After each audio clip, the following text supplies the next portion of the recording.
सोचिए, अगर आप किसी गांव में रहते हो और आपको हर सुबह अपने घर के बाहर ऐसे पैरों के निशान दिखें जो जंगल से आपके घर तक आते हों लेकिन वापस कभी नहीं जाते हों। और फिर रात को जब पूरा घर सो रहा हो, ऊपर छत से किसी के चलने की आवाज आए, आप उठें, देखें, लेकिन वहां कोई ना हो। यही डर धीरे धीरे एक परिवार की जिंदगी बन गया था।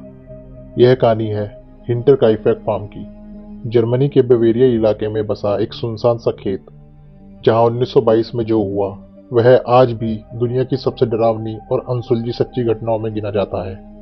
हिंटरकाइफेक कोई आम जगह नहीं थी। यह फार्म शहर से बहुत दूर था। चारों तरफ जंगल, खुली जमीन और अजीब सी खामोशी। यहाँ रहता था ग्रूबर परिवार। आंड्रे ग्रूबर, उसकी पत्नी कैजिलिया, उनकी बेटी विक्टोरिया और विक्टोरिया के दो छोटे बच्चे। मार्च 1922 की बात है। एंड्रयूज ने सबसे पहले कुछ अजीब चीजें महसूस की। सुबह जब वह बाहर निकला तो उसे बर्फ पर अजनबी पैरों के निशान दिखाई दिए। ये निशान सीधे जंगल से फार्म तक आते थे, लेकिन वापस जाने के निशान कभी नहीं होते थे। जैसे कोई आया हो और वहीं रुक गया हो। शुरू में एंड्रयूज ने इसे नजरअंदाज किया, लेकिन फिर रात को एटिक से आवाजें आने लगी। छत के ऊपर किसी के चलने की, किसी भारी चीज के खिसकने की। पूरे घर में डर का माहौल बन गया। एंड्रयूज ने पड़ोसियों को बताया, पुलिस तक गया, लेकिन किसी ने उसकी बात पर भरोसा नहीं किया। सबने कहा शायद ये तुम्हारा वहम हो, लेकिन वहम तब नहीं होता जब घर की चाबी अचानक गायब हो जाए और बिना चाबी के स्टोर रूम खुलता रहे। सबसे डरावनी बात यह थी कि घर से कुछ भी चोरी नहीं हुआ, ना पैसे, ना खाना, ना सामान। जैसे जो भी था वह घर के अंदर रहकर सब देख रहा हो। कुछ ही दिन बाद फार्म पर काम करने वाली मेड ने नौकरी छोड़ दी। उसने जाते समय सिर्फ एक बात कही, यह जगह ठीक नहीं है, यहाँ कोई है। 31 मार्च 1922 को एक नई मेड फार्म पर आई। वह उसकी जिंदगी का पहला और आखिरी दिन था। उस रात के बाद हिंटरकाइफेक फार्म से कोई भी जिंदा बाहर नहीं आया। 4 दिन तक किसी ने परिवार को नहीं देखा, न चर्च में, न बाजार में। 4 अप्रैल को कुछ लोग फार्म देखने पहुंचे। जो उन्होंने देखा वह इंसान भूल नहीं सकता। बार्न के अंदर भूसे के नीचे एक के बाद एक 4 लाशें पड़ी थी। सभी के सिर पर एक जैसे गहरे वार। ऐसा लग रहा था जैसे उन्हें एक एक करके अंदर बुलाया गया हो। लेकिन असली डर तब शुरू हुआ जब घर के अंदर बाकी कमरों की तलाशी ली गई। ऊपर के कमरे में 2 और लाशें। और फिर पुलिस ने महसूस किया कि हत्या के बाद भी कोई इस घर में जिंदा रहा था। जानवरों को खाना दिया गया था, चूल्हा जलाया गया था। घर में रोजमर्रा की जिंदगी के निशान मौजूद थे। सवाल यह नहीं था कि किसने मारा, सवाल यह था कि कातिल मारने के बाद भी वहां क्यों रुका। जब 4 अप्रैल 1922 को पड़ोसी और पुलिस हिंटरकाइफेक फार्म पहुंचे, तब सबसे पहले उनकी नजर बार्न पे गई। बाहर से देखने पर सब कुछ सामान्य लग रहा था। दरवाजा बंद नहीं था, कोई जबरदस्ती के निशान नहीं थे। लेकिन जैसे ही वे बार्न के अंदर घुसे, हवा का माहौल बदल गया। भूसे के नीचे 4 लाशें पड़ी थी। एंड्रयूज ग्रूबर, उनकी पत्नी कैजिलिया और उनकी बेटी विक्टोरिया और विक्टोरिया की छोटी बच्ची। चारों के सिर पर एक जैसे गहरे घाव थे। किसी ने बहुत नजदीक से, बहुत बेरहमी से वार किया था। कोई गोली नहीं, कोई चाकू नहीं, बल्कि एक भारी नुकीला औजार। सबसे डरावनी बात यह नहीं थी कि वे मरे हुए थे। सबसे डरावनी बात यह थी कि वे एक साथ नहीं मारे गए थे। जांच से साफ हुआ कि उन्हें एक एक करके बार्न के अंदर बुलाया गया था। पहले एंड्रयूज गया, फिर उसकी पत्नी, फिर विक्टोरिया और आखिर में बच्ची। कोई जोर जबरदस्ती नहीं, कोई चीप गुहार नहीं। जैसे वे उस आवाज को जानते हो जो उन्हें अंदर बुला रही है। पुलिस के लिए यह बात दिमाग हिला देने वाली थी। इसका मतलब था कातिल कोई अजनबी नहीं था, या फिर उसने खुद को इतना भरोसेमंद बना लिया था कि कोई भी शक न करे। लेकिन कहानी यहाँ खत्म नहीं हुई। जब पुलिस घर के अंदर गई तो ऊपर के कमरे में 2 और लाशें मिली। विक्टोरिया का छोटा बेटा और नई मेड, जो सिर्फ एक दिन पहले ही फार्म पर आई थी। बच्चा अपने बिस्तर पर मरा पड़ा था और मेड अपने कमरे में। उन दोनों को बार्न नहीं ले जाया गया था, उन्हें वहीं मारा गया। इससे साफ हो गया कि हत्या की योजना बहुत सोच समझकर बनाई गई थी। अब सवाल उठा, अगर कातिल बाहर का था तो उसे ये कैसे पता था कि घर में कौन कौन कहाँ सोता है?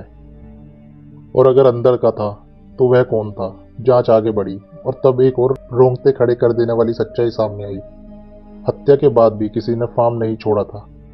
जानवर को कई दिनों तक खाना दिया जा रहा था।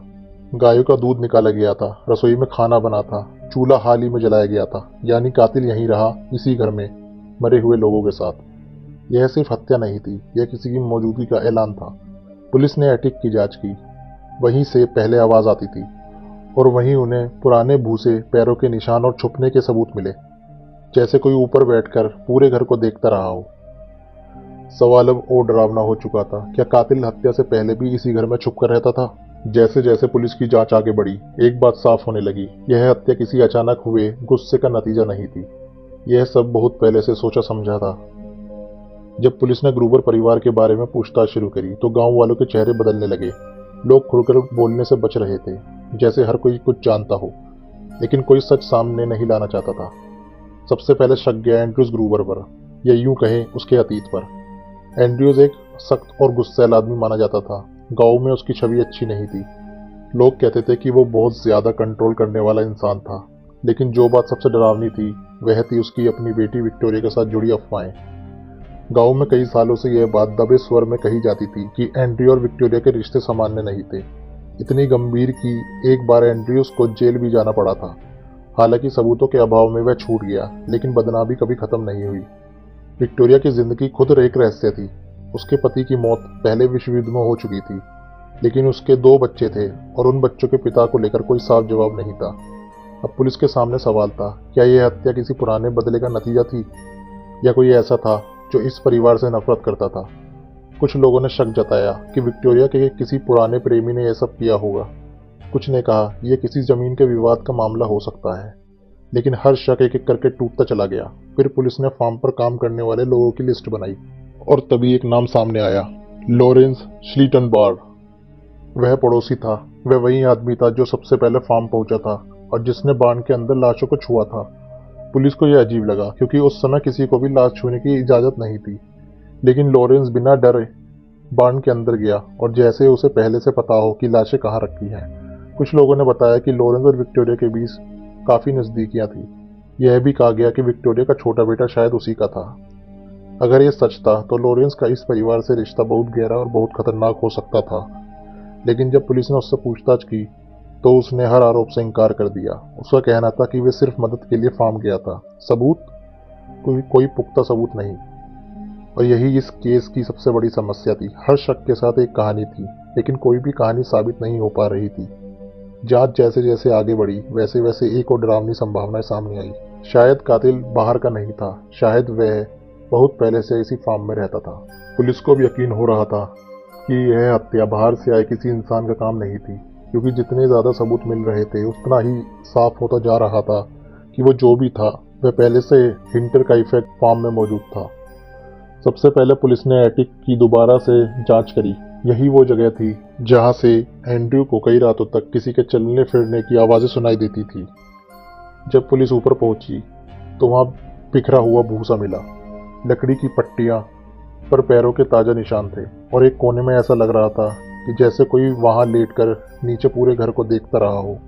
यह साफ था कि एटिक सिर्फ कोई खाली जगह नहीं थी, वह किसी का छुपने का ठिकाना थी। पुलिस ने घर के बाहर बर्फ पर मिले पैरों के निशानों को फिर से याद किया। ये निशान जंगल से फार्म की तरफ आते थे, लेकिन कभी वापस जाते हुए नहीं मिले। इसका मतलब डरावना था। जो भी आया था वह बाहर नहीं गया, वह अंदर ही रहा कई दिनों तक। पुलिस ने हिसाब लगाया। परिवार की हत्या 31 मार्च की रात को हुई थी और लाशें 4 अप्रैल को मिली थी, यानी कम से कम 3 से 4 दिन तक कोई इस घर में रहा था, मरे हुए लोगों के बीच। इस दौरान किसी ने जानवरों को खाना दिया, दूध निकाला, घर में खाना पकाया। यह सब कोई अजनबी नहीं कर सकता था, क्योंकि फार्म की जिंदगी आसान नहीं होती। यह काम वही कर सकता था जो इस जगह को अच्छी तरह जानता हो। इसी वजह से पुलिस ने यह मानना शुरू किया कि कातिल या तो कोई पुराना नौकर था या फिर कोई इंसान जो बहुत पहले फार्म से जुड़ा हुआ था। लेकिन सबसे डरावनी थ्योरी तब सामने आई जब कुछ अफसरों ने कहा शायद कातिल हत्या से पहले भी एटिक में छुपकर रहता था। शायद वह परिवार की बातें सुनता था, उनकी रोजमर्रा की आदतें जानता था, कौन कब बाहर जाता है, कौन रात को सबसे पहले सोता है, और सही मौके का इंतजार कर रहा था। एंड्रयूस की बातें अब याद आने लगी। उसने पहले ही बताया था कि घर में कोई है, लेकिन किसी ने उसकी बात का यकीन नहीं किया। अब पुलिस के सामने एक और सवाल था, अगर कातिल एटिक में छुपा था तो वह कितने समय से वहां था? हफ्ते से, महीनों से? और सबसे डरावनी बात, क्या वह इंसान कभी सच में पकड़ा गया? अब तक पुलिस लगभग तय कर चुकी थी कि यह हत्या किसी बाहर के आए लुटेरे का काम नहीं थी। ना कुछ चुराया गया, ना कोई जल्दबाजी दिखाई गई। यह बहुत शांति से और बहुत सोच समझकर किया गया था। इसलिए पुलिस दोबारा लौटकर लॉरेंस पर गई। लॉरेंस वही आदमी था जो सबसे पहले फार्म पहुंचा था, वही जिसने बांध में जाकर लाशों को छुआ था और वही जो बिना डरे घर के अंदर गया था। पुलिस को यह सामान्य नहीं लगा। जब उससे पूछा गया कि उसने लाशों को क्यों छुआ तो उसने कहा, मैं देखना चाहता था कि कोई जिंदा है या नहीं। लेकिन गवाहों ने बताया कि उसका व्यवहार बहुत शांत था, जैसे वह किसी डरावनी चीज को देखने नहीं बल्कि किसी जानी पहचानी जगह पर आया हो। पुलिस ने उसकी जिंदगी खंगाली। पता चला कि वह विक्टोरिया के बहुत करीब था। कुछ लोगों का मानना था कि उसका छोटा बच्चा लॉरेंस का ही था। अगर यह सच था तो लॉरेंस के पास इस परिवार से जुड़ा भावनात्मक और निजी कारण हो सकता था, लेकिन कारण होना सबूत नहीं होता। पुलिस ने फार्म के औजार देखे। हत्या जिस हथियार से की गई थी वह फार्म पर इस्तेमाल होने वाला एक भारी लोहे का औजार था, लेकिन वही औजार कई फार्म्स में होता है। लॉरेंस के खिलाफ कोई खून से सना कपड़ा नहीं मिला, कोई गवाह नहीं, कोई कबूलनामा नहीं। केस अदालत तक पहुंचा, लेकिन सबूत इतने कमजोर थे कि लॉरेंस को छोड़ दिया गया और यहीं से ये केस धीरे धीरे ठंडा पड़ने लगा। सालों बीतते गए, नए अफसर आए, पुराने रिटायर हो गए, कुछ नए सस्पेक्ट्स आए, कुछ नौकर, कुछ भटके हुए सैनिक, कुछ पुराने दुश्मन, लेकिन हर थ्योरी कागजों में ही दम तोड़ देती थी। हिंटरकाइफेक फार्म को बाद में तोड़ दिया गया, जगह खाली हो गई, लेकिन कहानी वही रह गई। सबसे डरावनी बात यह थी कि जिस इंसान पर सबसे ज्यादा शक था वह पूरी जिंदगी आजाद रहा, और जिस परिवार की हत्या ही उन्हें कभी इंसाफ नहीं मिला। जैसे जैसे साल बीतते गए, हिंटरकाइफेक मर्डर से केस नहीं रहा, वह एक बोझ बन गया। पुलिस ने आधिकारिक तौर पर मान लिया कि इस हत्या का सच शायद कभी सामने नहीं आएगा। ना कोई कबूलनामा मिला, ना कोई पुख्ता सबूत, ना कोई ऐसा गवाह जो अदालत में खड़ा होकर कह सके मैंने देखा था। एंड्रयू ग्रूवर की शिकायतें फाइलों में दबी रह गई। एटिक की आवाजें, पैरों के निशान, गायों का दूध निकाला जाना, सब कुछ लिखा गया था, लेकिन कभी साबित नहीं हुआ। हिंटरकाइफेक फार्म को कुछ सालों बाद पूरी तरह गिरा दिया गया, जैसे उस जगह को मिटा देने से लोग उस डर को भी भूल जाना चाहते हो। आज वहां सिर्फ एक खाली मैदान है, ना घर, ना बाण, ना एटिक। लेकिन जो लोग इस इलाके से गुजरते हैं वे कहते हैं रात में आज भी वहां अजीब सी खामोशी होती है, ऐसी खामोशी जो हल्की सी आवाज पर भी दिल को भारी कर देती है। सबसे डरावनी बात यह नहीं थी कि 6 लोग मारे गए, सबसे डरावनी बात यह थी कि कातिल कभी पकड़ा नहीं गया। हो सकता है वह किसी आम जिंदगी में घुल मिल गया हो सकता है वह बूढ़ा होकर किसी और जगह मर गया हो, या शायद वह वही था जिस पर सबको शक था, लेकिन बिना सबूत सच सिर्फ एक शक बनकर रह गया। आज 100 साल बाद भी हिंटरकाइफेक मर्डर को दुनिया की सबसे डरावनी अनसोल्ड मिस्ट्रीज में गिना जाता है, क्योंकि यह कहानी हमें यह याद दिलाती है कि कभी कभी इंसान को मार देना आसान होता है, लेकिन उसके पीछे छुपे सच को मारना नामुमकिन।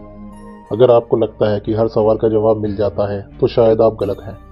कुछ कहानियां ऐसी होती हैं जो हमें जवाब देने के लिए नहीं बल्कि सोचने के लिए मिलती हैं। अगर आपको सच्ची, अनसुलझी और डरावनी कहानियां पसंद है तो हमारे चैनल को अभी सब्सक्राइब करें, वीडियो को लाइक करें और कमेंट में बताएं कि आपको लगता है हिंटरकाइफेक का कातिल कभी पकड़ा जाना चाहिए था। मिलते हैं अगली कहानी में, जहां डर कहानी नहीं हकीकत होता है।